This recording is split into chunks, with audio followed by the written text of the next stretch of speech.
What's up, Steelers Nation?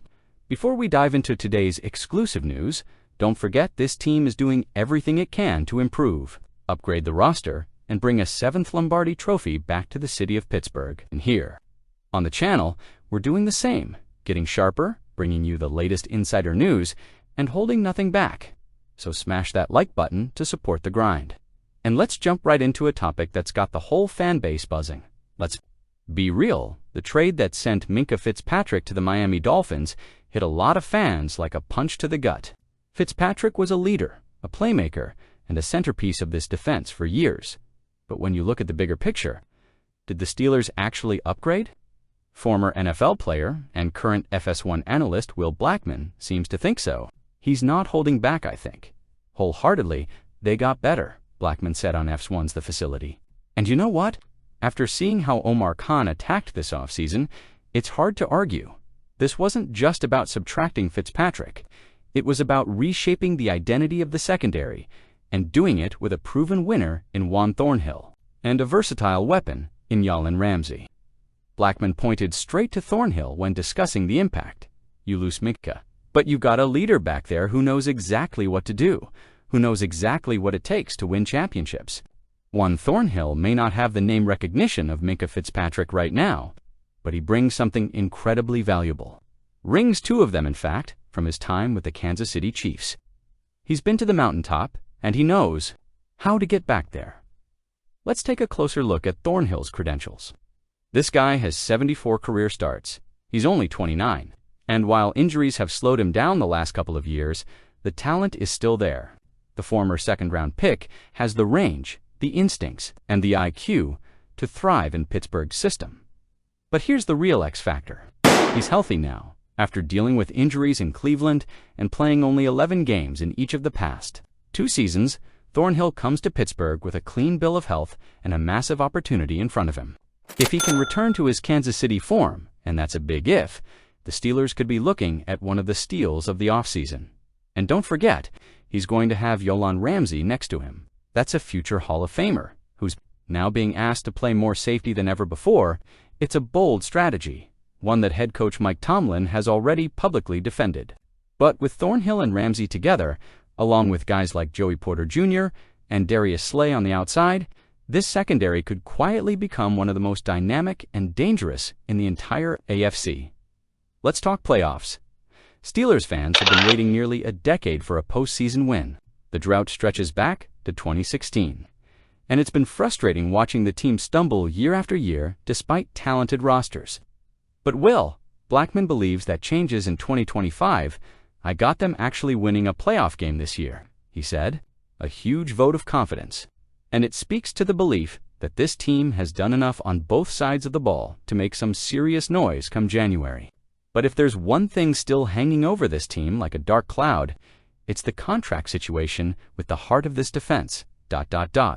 All eyes in Pittsburgh are now on TJ Watt. The All-Pro edge rusher skipped mandatory minicamp this offseason. And the message is loud and clear. He wants a new contract, and he wants to be paid like the best in the league, according to ESPN's Jeremy Fowler.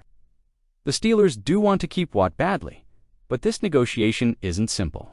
People have told me around the league that it's guaranteed money, it's term length, a lot of the details that get sticky this time of year, Fowler explained.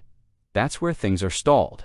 Watt is entering the final year of his deal, which pays him $21 million, significantly less than what top edge rushers like Myles Garrett are making.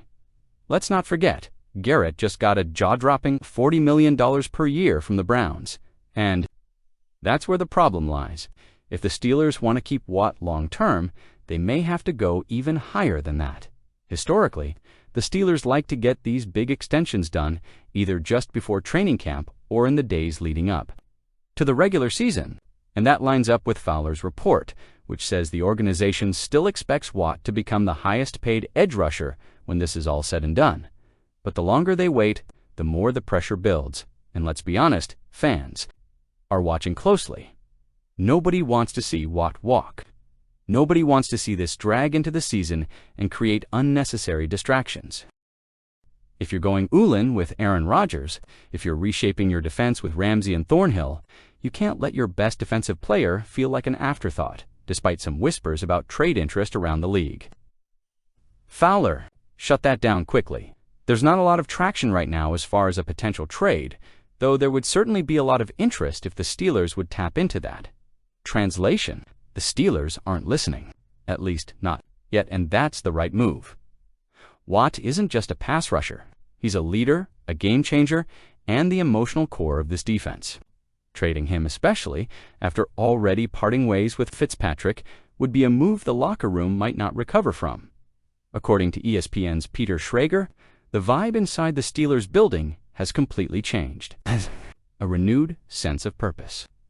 A belief that the 2025 version of the Pittsburgh Steelers is stronger and more dangerous than anything we've seen in years.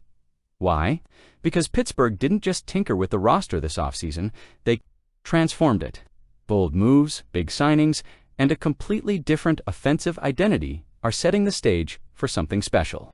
The most headline-grabbing change, of course, was the arrival of 41-year-old quarterback Aaron Rodgers.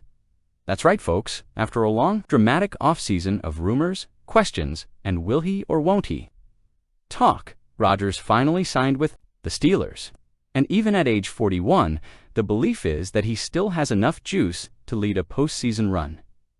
And maybe, just maybe, a trip to the Super Bowl.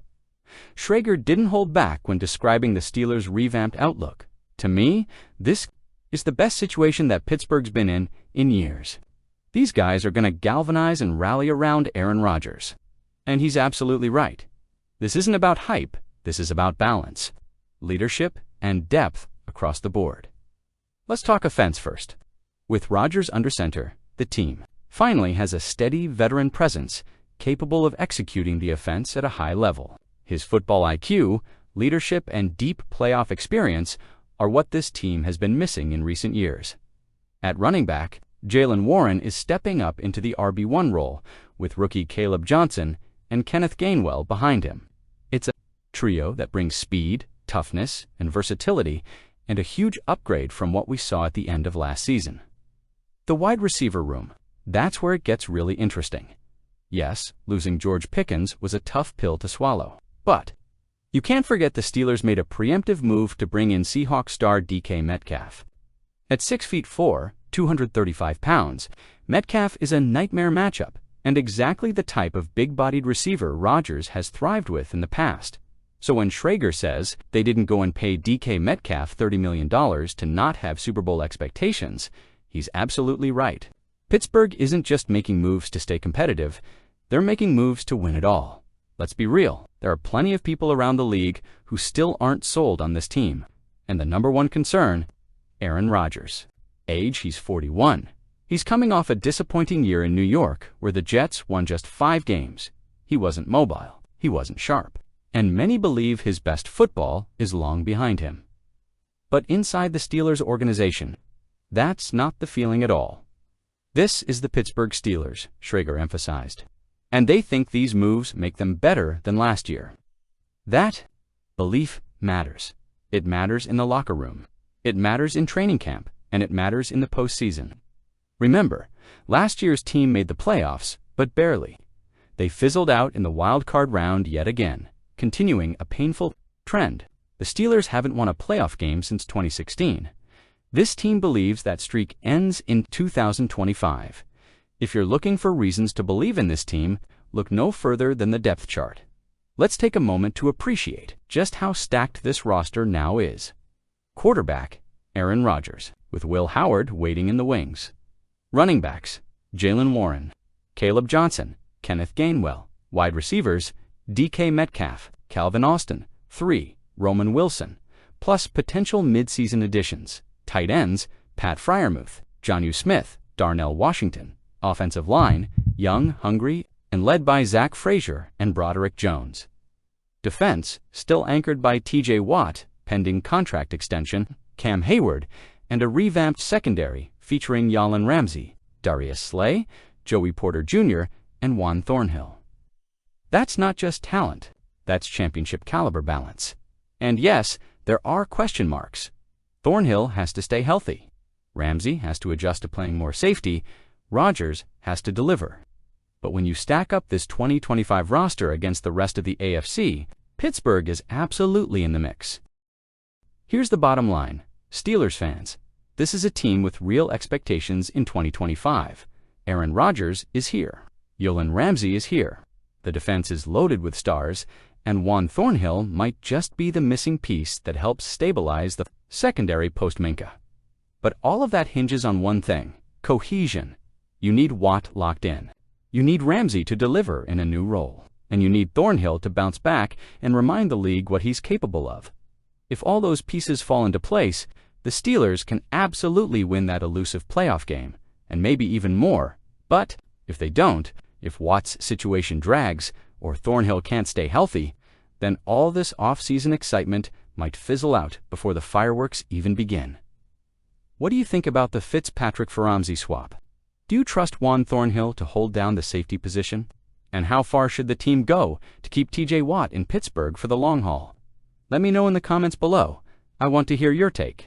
And don't forget to drop a like on this video if you're excited for the 2025 season, and hit that subscribe button so you never miss a single update on your Pittsburgh Steelers. We've got big stories coming all summer long. Let's go, Steelers Nation.